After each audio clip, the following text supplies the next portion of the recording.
जय श्री राम। इक्ष्वाकु वंश में त्रिशंकु नाम के एक राजा हुए। त्रिशंकु की इच्छा सशरीर स्वर्ग जाने की थी।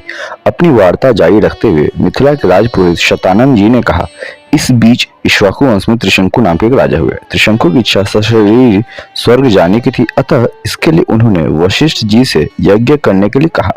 वशिष्ठ जी ने बताया कि मुझ में इतनी सामर्थ्य नहीं है कि मैं किसी व्यक्ति को सशरीर सहित स्वर्ग भेज सकूं। वशिष्ठ जी की असमर्थता प्रकट करने पर त्रिशंकु ने यही प्रार्थना वशिष्ठ जी के पुत्रों से भी की, जो दक्षिण प्रांत में घोर तपस्या कर रहे थे। इस पर वशिष्ठ जी के पुत्रों ने कहा कि अरे मूर्ख, जिस काम को हमारे पिता नहीं कर सके तू उसे हमसे कराना चाहता है। ऐसा प्रतीत होता है कि तू हमारे पिता का अपमान करने के लिए यहाँ आया है। उनके इस प्रकार कहने से त्रिशंकु ने क्रोधित होकर वशिष्ठ जी के पुत्रों को अपशब्द कहे। वशिष्ठ जी के पुत्रों ने रुष्ट होकर त्रिशंकु को चांडाल हो जाने का शाप दे दिया। शाप के कारण त्रिशंकु का सुंदर शरीर काला पड़ गया, सिर के बाल चांडालों जैसे छोटे छोटे हो गए, गले में हड्डियों की माला पड़ गई, हाथ पैरों में लोहे की करे पड़ गए। त्रिशंकु का ऐसा वेश देखकर उनके मंत्री तथा दरबारी उनका साथ छोड़कर चले गए। फिर भी उन्होंने सशरीर स्वर्ग जाने की इच्छा का परित्याग नहीं किया। वे विश्वामित्र के पास जाकर बोले कि ऋषिराज, आप महान तपस्वी हैं, मेरे सशरीर स्वर्ग जाने की इच्छा को पूर्ण करके मुझे कृतार्थ कीजिए। विश्वामित्र ने कहा कि राजन, तुम मेरे शरण में आए हो, मैं तुम्हारी इच्छा अवश्य पूर्ण करूंगा। इतना कहकर विश्वामित्र ने अपने उन चारों पुत्रों को बुलाया जो दक्षिण प्रांत में अपनी पत्नी के साथ तपस्या करते हुए उन्हें प्राप्त हुए थे, और उनसे यज्ञ की सामग्री एकत्रित करने के लिए कहा। उन्होंने अपने शिष्यों के द्वारा वशिष्ठ के पुत्रों सहित वन में रहने वाले सब ऋषि मुनियों को यज्ञ में सम्मिलित होने के लिए निमंत्रण भी भिजवा दिया।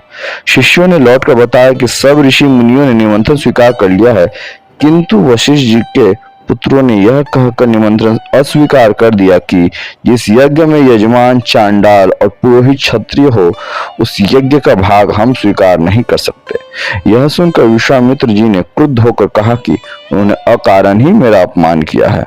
मैं उन्हें शाप देता हूँ कि उन सब का नाश हो। आज ही वे सब काल पाश में बंद कर यमलोक को जाएं और 700 वर्षों तक चांडाल योनि में विचरण करें। उन्हें खाने के लिए केवल कुत्ते का मांस मिले और सदैव कुरूप बने रहे। इस प्रकार शाप देकर वे यज्ञ की तैयारी में लग गए। शतानंद जी ने आगे कहा, हे राघव, विश्वामित्र के शाप से वशिष्ठ जी के पुत्र यमलोक सिधार गए। वशिष्ठ जी के पुत्रों के परिणाम से भयभीत सभी ऋषि मुनियों ने यज्ञ में विश्वामित्र का साथ दिया। यज्ञ की समाप्ति पर विश्वामित्र ने सब देवताओं को नाम से ले लेकर अपने यज्ञ भाग ग्रहण करने के लिए आवाहन किया, किंतु कोई भी देवता अपना भाग लेने नहीं आया। इस पर क्रुद्ध होकर विश्वामित्र ने अर्घ्य हाथ में लेकर कहा कि हे त्रिशंकु, मैं तुझे अपनी तपस्या के बल से स्वर्ग भेजता हूँ। इतना कहकर विश्वामित्र ने मंत्र पढ़ते हुए आकाश में जल छिड़ और राजा त्रिशंकु सशरीर सहित आकाश में चढ़ते हुए स्वर्ग जा पहुंचे। त्रिशंकु को स्वर्ग में आया देख इंद्र ने क्रोध से कहा, रे मूर्ख, तुझे तेरे गुरु ने शाप दिया है, इसलिए तू स्वर्ग में रहने योग्य नहीं है। इंद्र के ऐसा कहते ही त्रिशंकु सिर के बल पृथ्वी पर गिरने लगे और विश्वामित्र से अपनी रक्षा की प्रार्थना करने लगे। विश्वामित्र ने उन्हें वहीं ठहरने का आदेश दिया और वे अधर में ही सिर के बल लटक गए।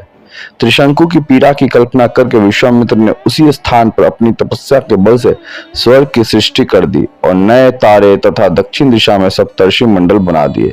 इसके बाद उन्होंने नए इंद्र की सृष्टि करने का विचार किया, जिससे इंद्र सहित सभी देवता भयभीत होकर विश्वामित्र से अनुनय विनय करने लगे।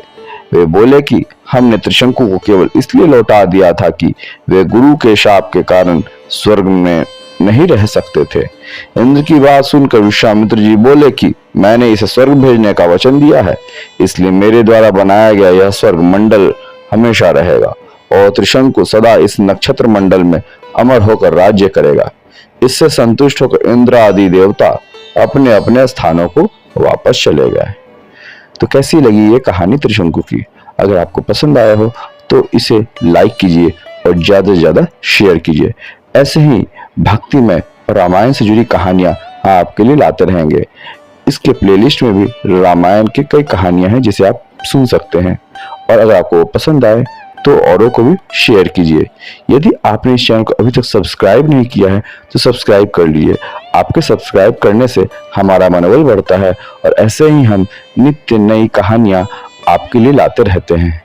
तो बोलिए जय श्री राम।